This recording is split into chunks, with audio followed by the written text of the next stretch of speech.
Jueves 5 de agosto, amigas y amigos, estamos ya con la presencia de la ingeniera Luisa Palacios, quien es vicepresidenta de la Asamblea de Participación Ciudadana y Planificación del Consejo de Gobierno de Galápagos. Muy buenos días, bienvenida, ingeniera.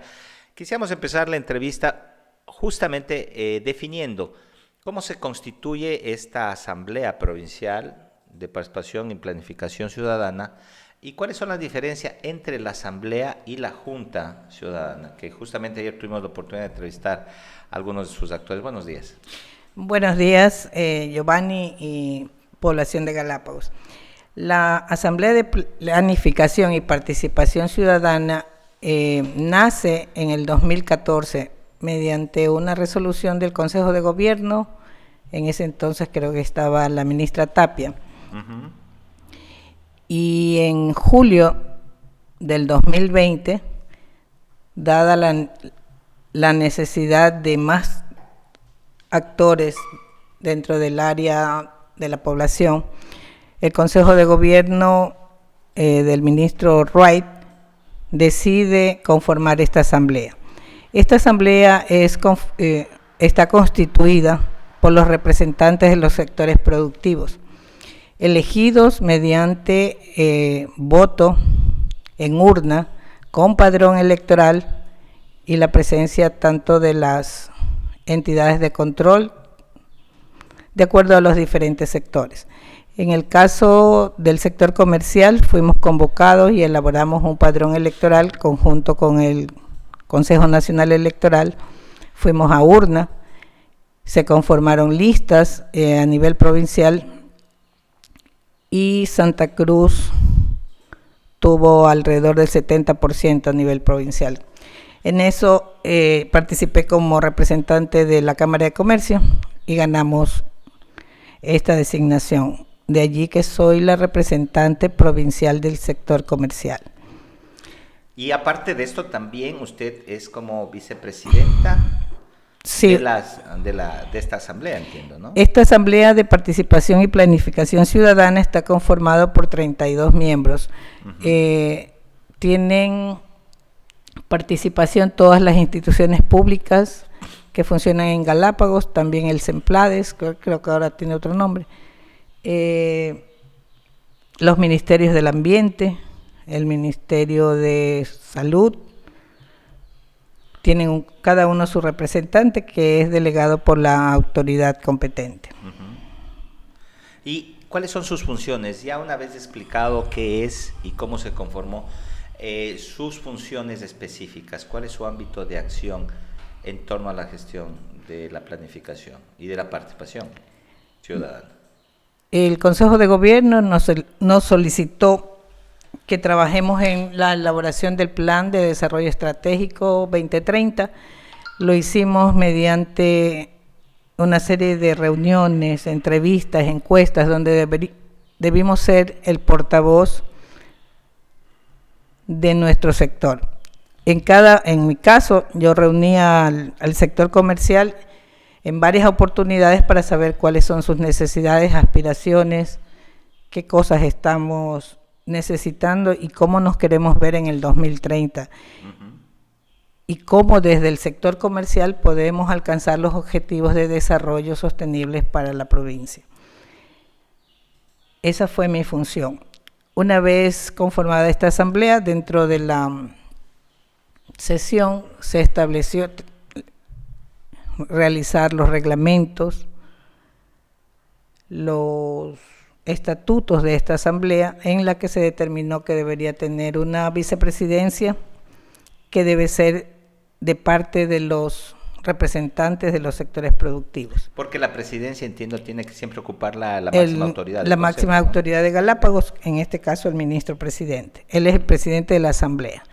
El vicepresidente, para darle un contrapeso y que tenga mayor participación, la ciudadanía se decidió en estatutos que sea un ciudadano el vicepresidente. Entonces llegamos a una elección y quedé elegida como vicepresidenta de esta asamblea. Ahora, ya entendiendo esto, la asamblea, ¿Qué es lo que hace prácticamente o puntualmente? ¿Qué es lo que hace? ¿Para qué sirve? ¿Para qué está esta Constitución? Además de, obviamente, ya de la planificación, en la elaboración estratégica del Plan 2030, para dinamizar la acción o la gestión del Consejo de Gobierno, ¿qué hace? Dentro de las funciones, por lo menos el desarrollo que he tenido en actividades dentro de la representación, ha sido tomar en consideración la serie de situaciones que se nos presentan en el sistema de carga, que es el problema más grave que tenemos el sector comercial. Otra de las comisiones que fui parte en esta asamblea, en la comisión de vacunación. Uh-huh. En esto se mentalizó cómo se iba a desarrollar la vacunación. Fuimos las hormigas que en calles fuimos desarrollando las inscripciones vía internet de la población para que esto sea organizado. Atrás de la vacunación hay una serie de personas que estuvimos trabajando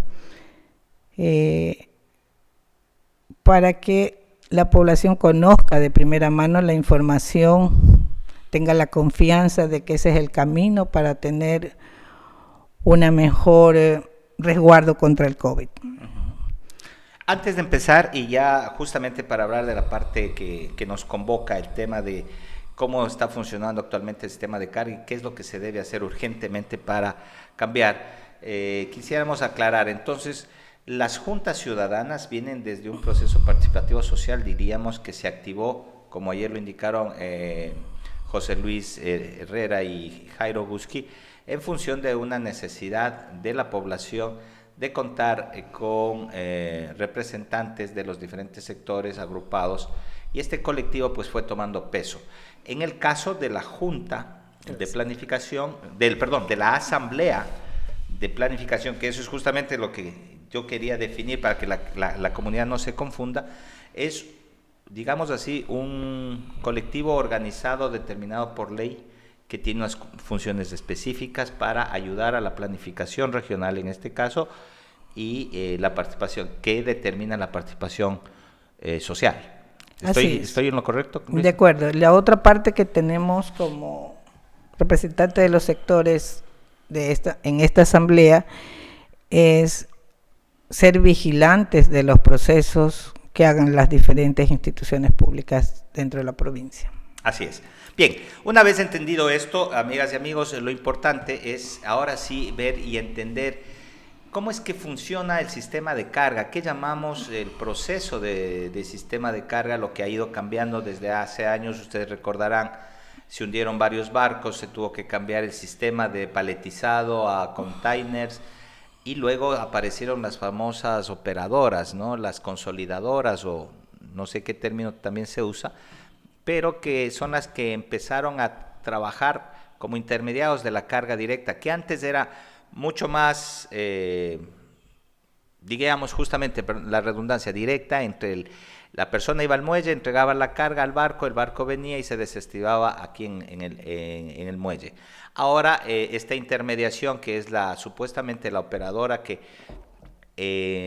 enmarca la que ordena la carga, mete en los containers y se encarga de estivar o sacar cada container al barco, del barco otra vez hasta un sitio de disposición final. En fin, por favor, de lo poco que entiendo he dicho, pero ustedes son los técnicos. ¿Qué es lo que pasa con el sistema de carga? A ver, yo voy a hacer algunas precisiones, Giovanni, en este sistema de carga, porque yo veo que a veces no usamos los términos adecuados. Sí, por supuesto. Jamás en Galápagos hemos tenido un sistema paletizado.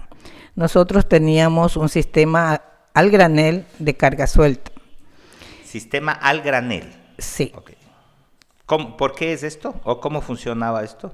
Esto es a lo que usted mencionaba, que el usuario iba a dejar la carga en el barco le entregaba en islas, ¿no? A través de los barcaceros. Ese sistema es de granel. O sea, no se usaban los pallets, porque es paletizado, ¿no es cierto? Así es. Ok. Se usaban los pallets para proteger el cemento, por ejemplo, pero no en su mayoría. Cosas, así es. Lo otro era costales, quintales, tanques así de gas, mismo todo se hacía manualmente, eso es lo que estamos diciendo. Sí, hagamos un poquito de historia. En este sistema teníamos algunos pros y contras.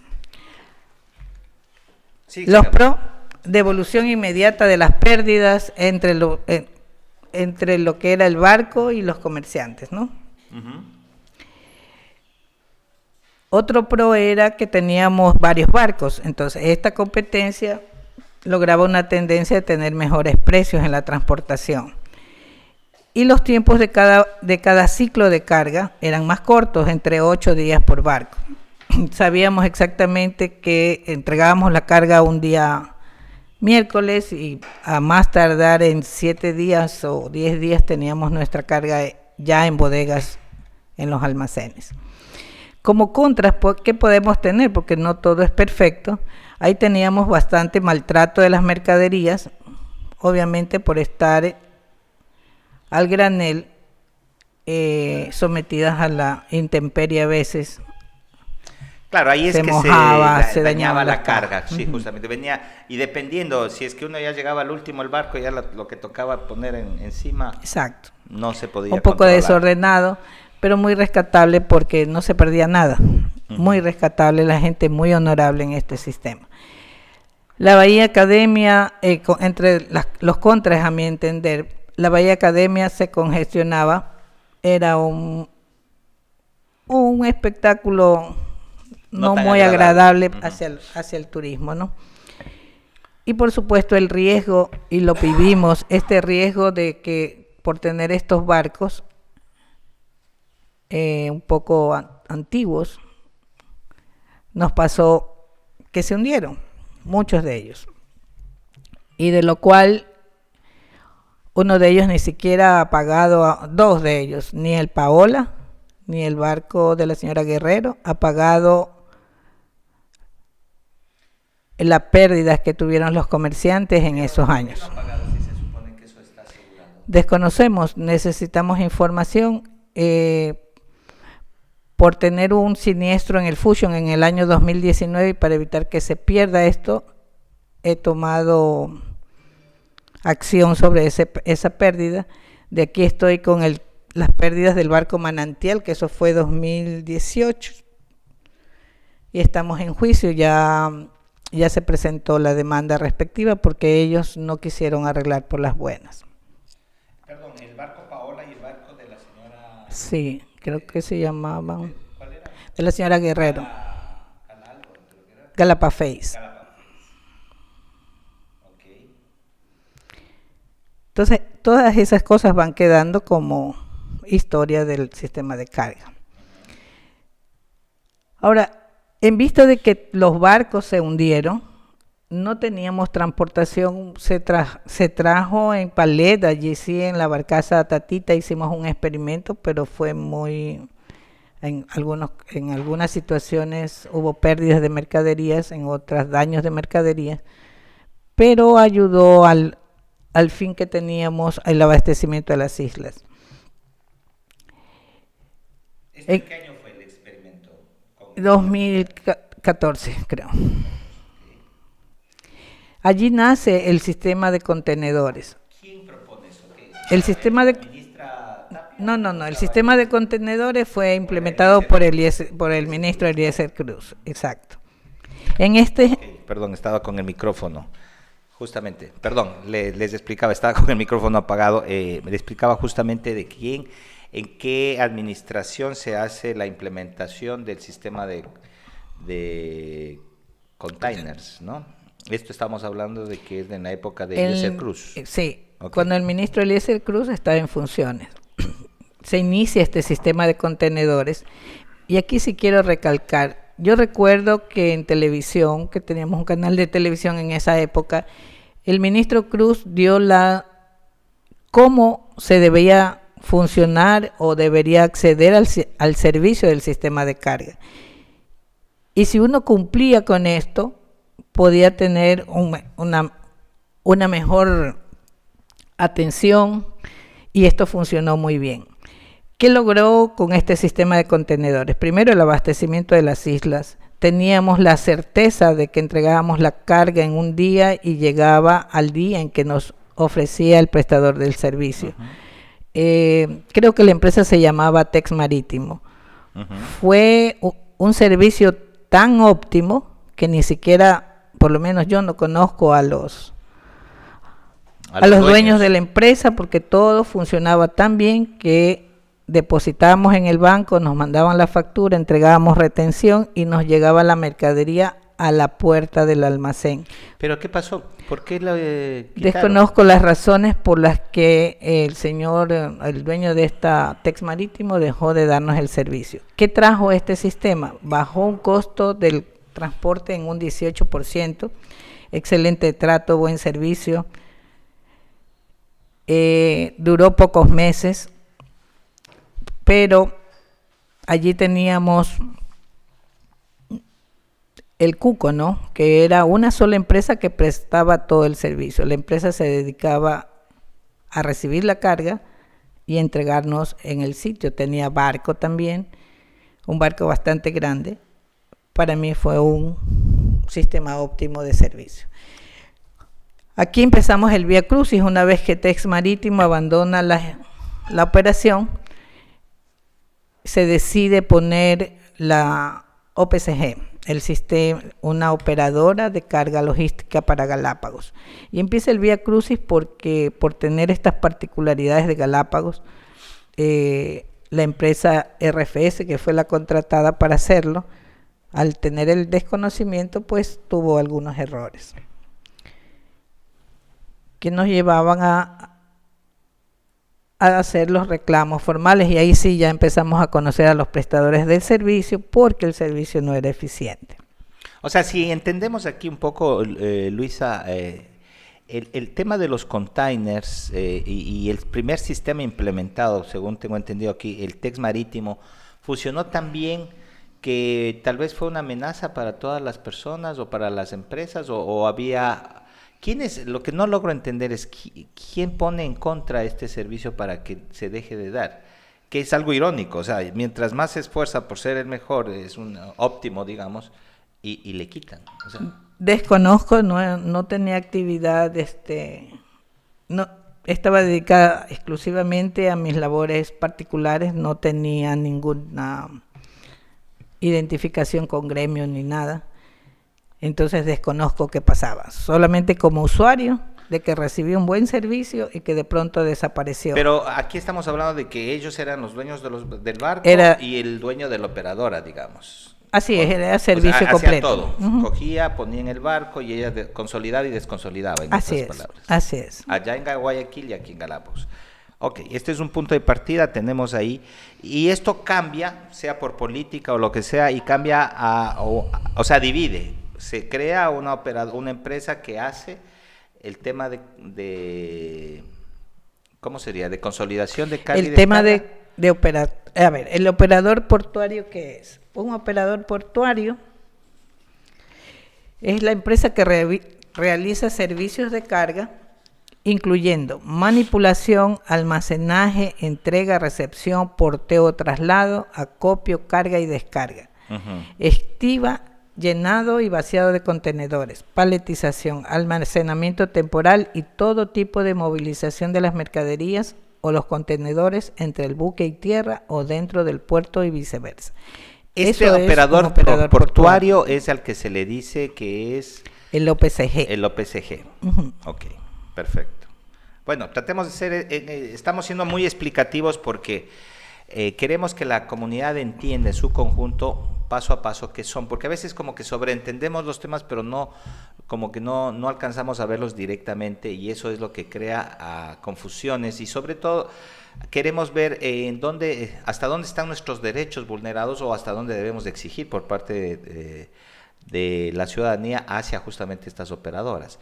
Continuando con el tema, estas OPCG se crean y se divide, uno es el dueño del barco y este es el operador. Sí, allí como se reparte el sistema de carga entre el operador portuario de carga y los barcos, que serían el transporte, sí. Y esto... armadores le llaman a los dueños de los barcos. Armadores. Y estos armadores ellos solo se encargan de la transportación. La operadora es la que se encarga de, como dijimos, acopiar la carga, organizar la carga y ponerla en el barco. El barco, el barco solo transporta los contenedores. Se acoda en el muelle 1 y de ahí viene a Galápagos. De acuerdo, así es. Ok. Y entonces, al haber dos empresas en cada ciclo, el operador portuario y el barco, se empiezan a generar varios cuellos de botella, porque tenemos que ir a pagar la logística, tenemos que ir a pagar el barco en otra ventanilla, en todos los casos hacemos cola, tenemos que esperar saber cuánto tenemos que pagar porque no llega oportunamente la información. Ahí es donde se empieza a generar una serie de situaciones que trascienden en un mal servicio. Y sobre todo entiendo, Luisa, también muchos reclamos de la comunidad de que el sistema de carga es muy lento, ¿no? Antes me decían, llegaba promedio cada 15 días, 20 días la carga entre que uno dejaba en el muelle para acá, ahora tardamos un mes o más de un mes. ¿Es cierto esto? A ver, tenemos que tener en claro algunas cosas. No podemos decir que el sistema de carga está lento ahora, porque nos basamos en que tuvimos un año de pandemia, donde los ciclos tuvieron que ser más largos por la poca afluencia de carga. Entonces, no debemos considerar este tiempo largo este año por pasado, pandemia. digamos, el 2020. Pero si Sin hacemos embargo, una referencia anterior, al año 2019, exacto, sí podemos considerar que es demorado. Hay cuellos de botella que no se solucionan. Por ejemplo,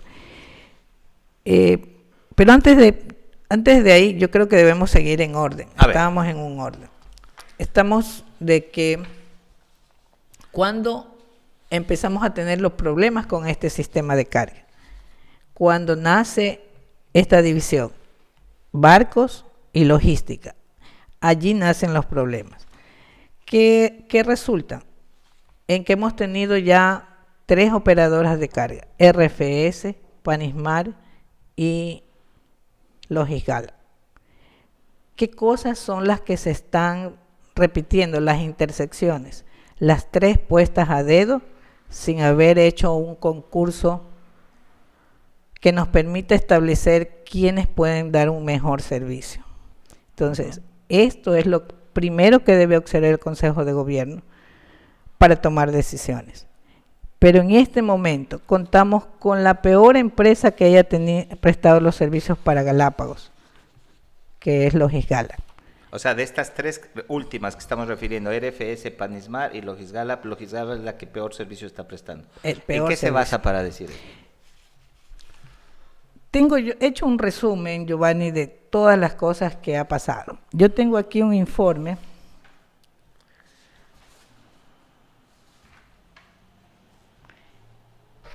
hecho por el MTOP en junio, 16 de junio. El Ministerio de Transporte y Obras Públicas, sí, ¿correcto? El Ministerio de Transporte y Obras Públicas, también para poner en contexto, le cede la competencia al Consejo de Gobierno de Galápagos para que pueda administrar la operadora logística. O sea, es el Consejo de Gobierno que en enero de 2020 recibe del MTOP esta competencia para que pueda designar la empresa que preste estos servicios.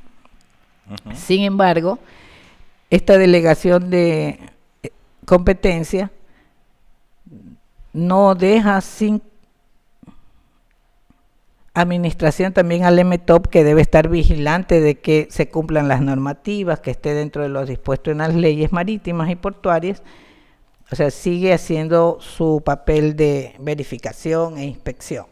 Entonces aquí yo puedo mostrarte que el 16 de junio del 2020, el MTOP pone en conocimiento del Consejo de Gobierno un análisis donde le dicen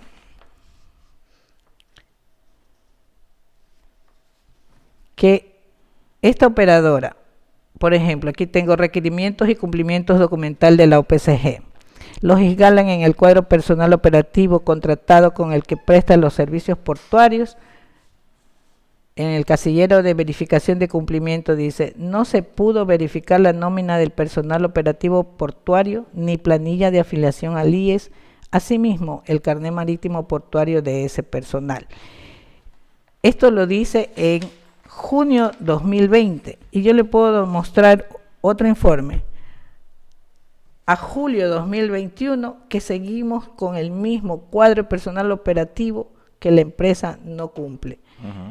Hasta la presente fecha, esta empresa no cumple con tener un personal calificado para realizar estas operaciones. Que es necesarísimo, ¿no? Porque no todo el mundo puede hacer la estiva y desestiva, el acopio, etcétera.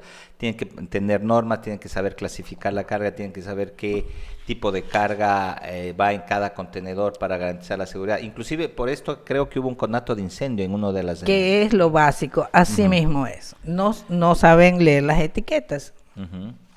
No saben para qué son los dibujitos de las mercaderías de cargas peligrosas, por ejemplo. Correcto. Entonces, yo estoy haciendo un comparativo en junio 2020. También hay que recordar que en mayo 2020 se le entrega el permiso de operación logística a Logis-Galan de parte del Consejo de Gobierno, donde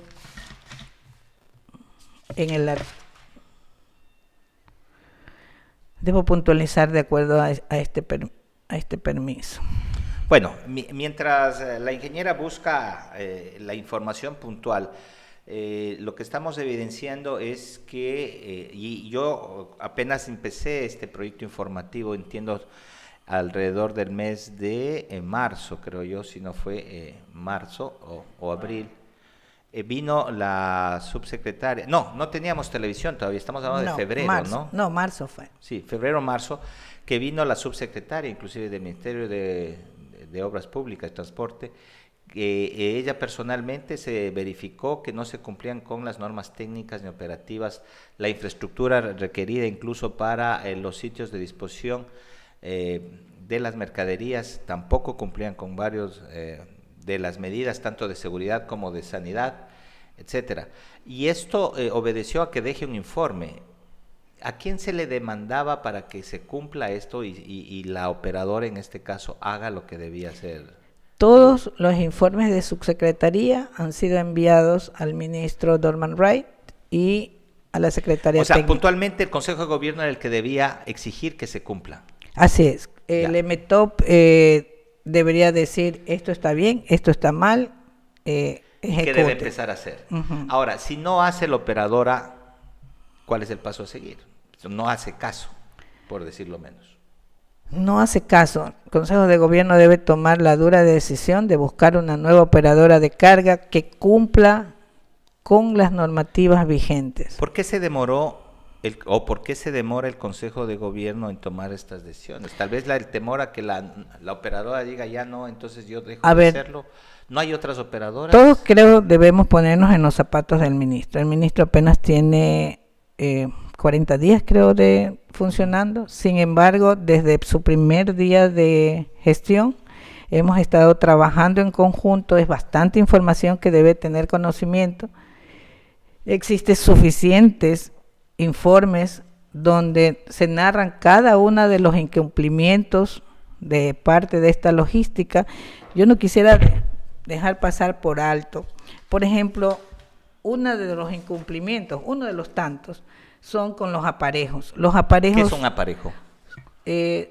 Los aparejos son las amarras que se necesitan para suspender los contenedores en la maniobra de descarga o de carga. Estos aparejos, de acuerdo a la normativa, deben ser proporcionados por la logística.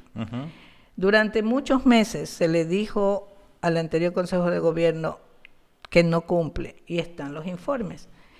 Sin embargo, ustedes van a decir cómo se venía haciendo el trabajo, porque los barcos también deben tenerlos, pero para situaciones de emergencia. Estos aparejos están normados que no se pueden reparar, estos aparejos deben estar certificados. Sin embargo, yo puedo aquí mostrar la fotografía de cómo son los aparejos con que se pretendió bajar la carga en uno de los viajes. No sé si puede estar la Sí, cámara. tal vez es la fotografía esta, ¿no? Veamos. Miren, ahí. No, está bien. Pongámoslo en primer plano para que se vea. La otra toma, por favor.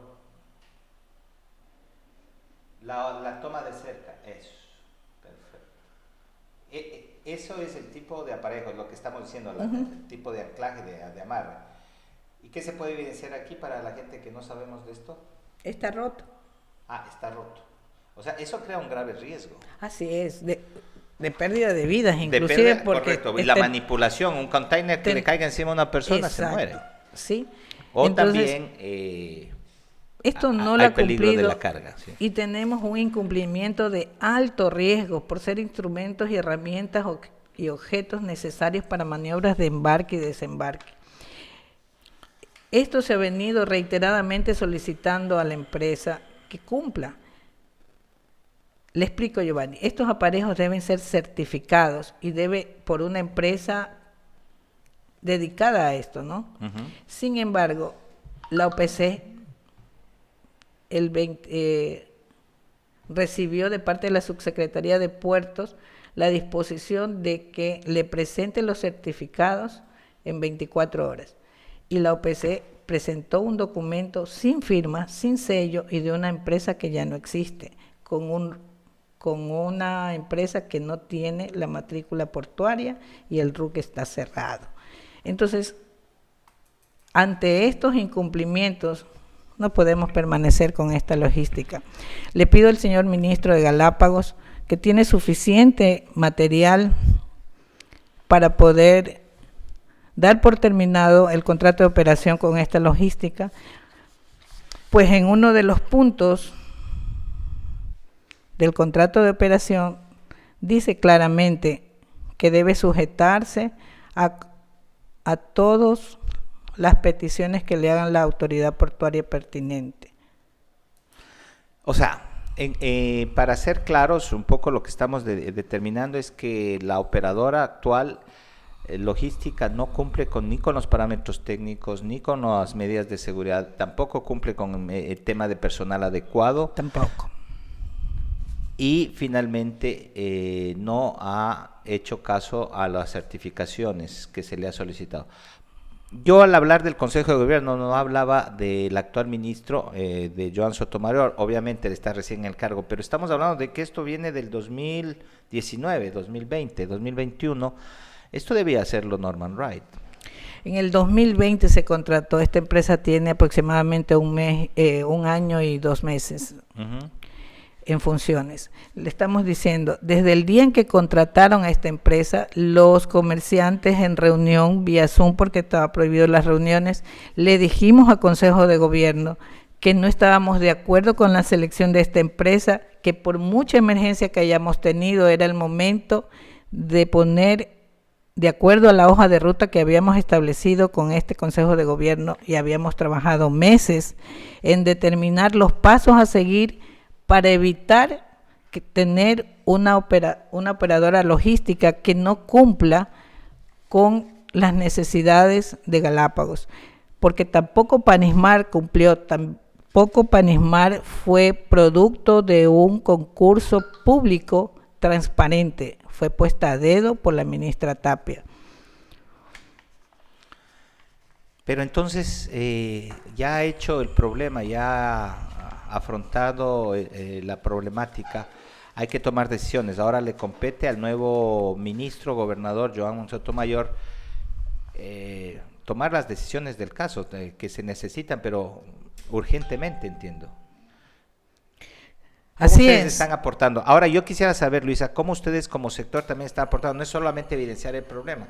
Es fácil decir, sí, todo esto está mal, pero también, ¿por qué no llegamos al punto proactivo de decir, mire, estas son las opciones, de esto se puede hacer, de esta forma se puede actuar? ¿Cómo desde ustedes podrían...? Le reitero, Giovanni, hemos trabajado con el ministro Cruz. A partir de que ¿cómo llego yo a la representación del sector? Llego en base a un trabajo y voy a contar esto porque debe conocer la población. Cuando yo me acerqué a pagar mi carga, yo vi que un comerciante de legumbres llorando, una mujer embarazada, y tal vez por eso me molestó mucho lo que vi. Le pedía a uno de los dueños de los barcos que le devuelva su mercadería perdida. En ese punto era una señora que se le había mojado la papa, se le pudrió, y el señor del barco le decía, pero ya te dije que voy a devolverte. Y le decía, no, es que yo necesito que me devuelva ahora, le insistía la señora. Y el señor, con un maltrato, le dijo, ya te dije que te iba a devolver en transporte. Entonces, mi primera impresión fue, este hombre dice que le va a devolver en transporte. Un quintal de papas, el flete marítimo vale, en ese tiempo creo que valía cerca de $2. La señora había perdido $5,000 y pretendía devolverle en transporte. Ella había perdido su todo. Entonces en ese momento dije, esto no puedo permitir que siga pasando. Tengo que involucrarme para defender a estas personas que no tienen voz, que no son visibles ante la sociedad. Estas injusticias son las que me llevaron a tener esta representación. Porque la verdad, los negocios pequeños eran totalmente vulnerables. Si se les dañaba la carga, decía, ya te devolveré algún día. Y esas personas han desaparecido del mercado. Este abuso es el que me hace estar en este lugar para defender los intereses de quienes más necesitan. Bueno, mucha gente justamente pretenderá o dirá, bueno, es que la ingeniera Luisa Palacios tiene que defender su carga, tiene su almacén y por ende lo que defiende son intereses particulares. Esto se contrapone a lo que acaba de decir usted, en el sentido de que son las injusticias sociales las que le mueve. Esto le llevó a representar entonces a la asamblea, al sector comercial, etcétera. Así es, eso fue mi motivación para acercarme a la Cámara de Comercio como una institución consolidada y decidí participar. Posteriormente a eso hubo el hundimiento de uno de los barcos, ya con contenedores. Entonces allí sí activamente como Cámara de Comercio logramos que Transnave nos devuelva las pérdidas. A todos, no solamente a los de la Cámara de Comercio, sino a todos quienes necesitaron nuestra ayuda.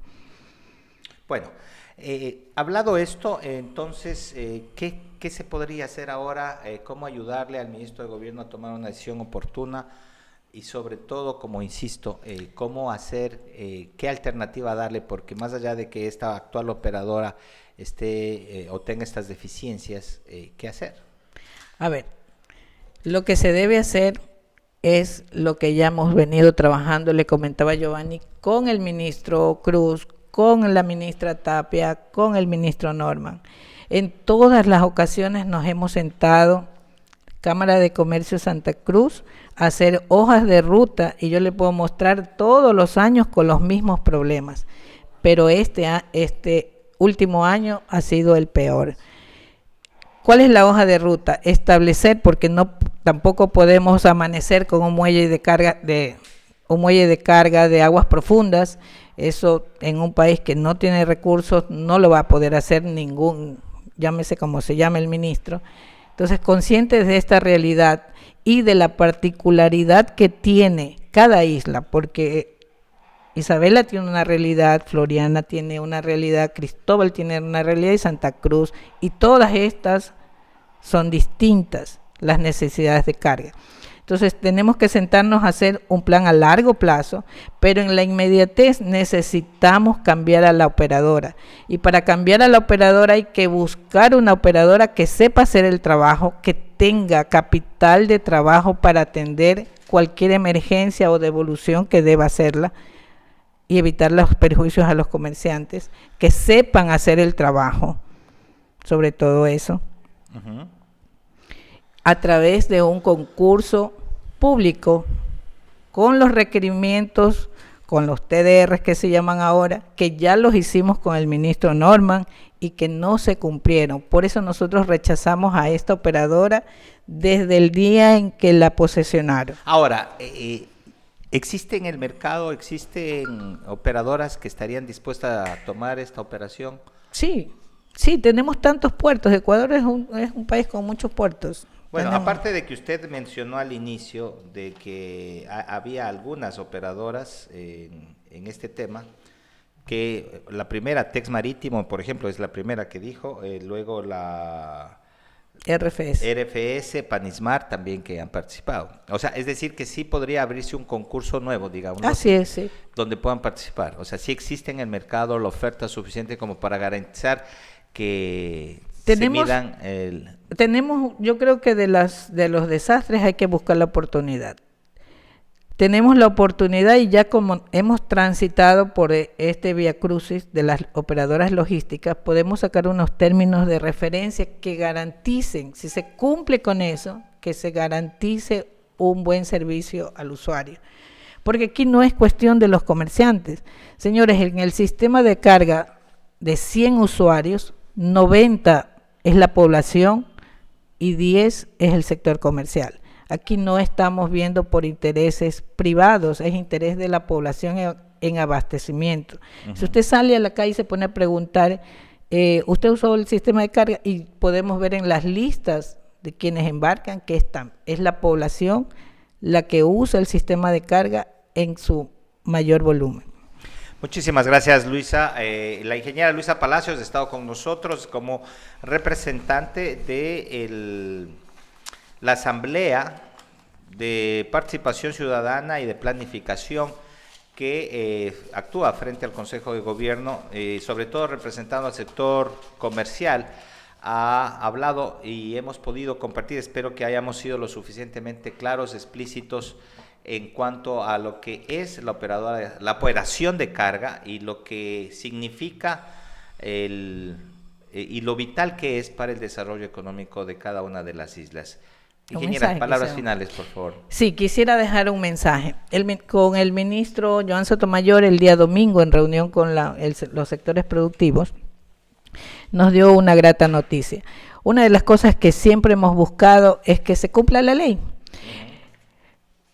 La ley es tan fácil y está hecha para beneficiar a las poblaciones. Dentro de las compras públicas, dice que primero se debe ver el proveedor local. Y algo que le insistíamos a 3 anteriores ministros es por qué las empresas públicas de Galápagos compran en el continente, si existe esta ley de compras públicas. El ministro Sotomayor, muy conocedor, la verdad estoy gratamente sorprendida por la capacidad de conocimiento en detalle de las necesidades de la población. Él nos ha manifestado que él quiere comprar en Galápagos. Es más, que en estos pocos días que ha estado en gestiones ha querido comprar en Galápagos, pero se encuentra con la realidad que nosotros no participamos en este portal de compras públicas. Entonces quiero hacer una invitación a todos quienes prestamos servicios o vendemos bienes dentro de la provincia de Galápagos, que tomemos la oportunidad que nos está dando el ministro Sotomayor para participar en la capacitación del uso del portal de compras públicas, el RUP, que tengamos activo, que nos pongamos pilas para poder lograr uno de los primeros objetivos, que el dinero que está destinado para compras públicas en Galápagos se quede en Galápagos. Son alrededor de $7 millones, eso lo recuerdo claramente. Hemos pasado los videos por si acaso a las personas que quieran conocer qué es lo que dijo puntualmente el ministro y sobre todo estos compromisos importantes de lo que estamos hablando. Ustedes pueden verlo, está colgado en nuestra página web, también en nuestra página pública de YouTube. Es la reunión de la Junta Ciudadana con el ministro. Creo que es de la última parte, la de conclusiones, la parte 4, en donde ustedes van a poder escuchar de propia voz del ministro qué es lo que se dijo, tomando las palabras de la ingeniera Palacios. Entonces, para la población de San Cristóbal, tener en cuenta que esta capacitación de aprender a usar este portal de compras públicas se va a dar este sábado, el sábado de esta semana. Online.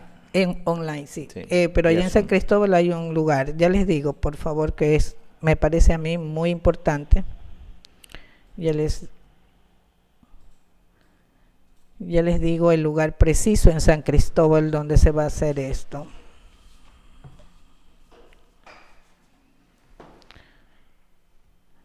A ver, el sábado 7 de agosto, hora de 8 a 12, lugar, sala de sesiones del Consejo de Gobierno en San Cristóbal. La próxima semana será en Santa Cruz. Estén pendientes es decir, el 15. De los canales oficiales, sí. Perfecto. Otra noticia, perdón, que tengo que aprovechar y dirigirme al sector. Otra noticia importante que nos dio el ministro es que dentro de los recursos, porque nos dijo recursos sí tiene el Consejo, recursos económicos sí tiene el Consejo de Gobierno, sin embargo está un poco limitado a entregar estos recursos a las instituciones públicas que no han cerrado sus procesos. Y esto también se los digo como vicepresidente de la Asamblea de Participación Ciudadana.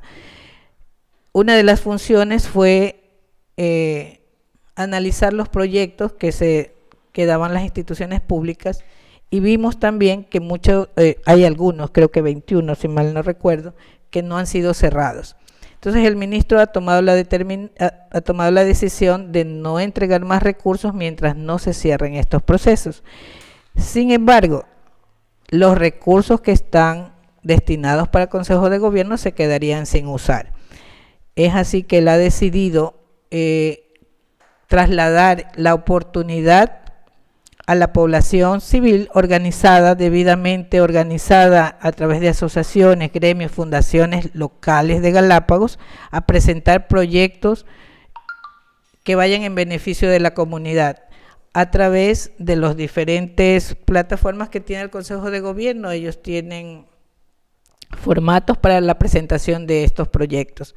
Si alguien está interesado, yo estaría gustosa de ayudarles para canalizar estos proyectos. Pueden ser de infraestructura, por ejemplo, otra cosa, también en tema vialidad, se comprometió a hacer toda la vialidad de lo que pueda hacer dentro de la provincia, ¿cierto? Así es, que están dentro de su competencia. De sus competencias, perfecto. Pero ojo con los proyectos. Claro, bueno, la cancha, como dijimos el día de ayer, está en nuestro lado también. Aprovechemos las oportunidades que está dando el nuevo ministro de Gobierno y no nos quedemos solamente en la parte de la crítica, vamos a la parte de la acción. Este sería el mensaje final. Muchísimas gracias a la ingeniera Luisa Palacios por habernos concedido esta entrevista, y creo que hemos sido bastante claros y muy específicos en cuanto a los riesgos que enfrentamos con el sistema actual de carga y finalmente la oportunidad que está dando el Consejo de Gobierno con esta actual administración. Amigas y amigos, vamos a una brevísima pausa, enseguida volvemos con lo último aquí en Punto de Encuentro.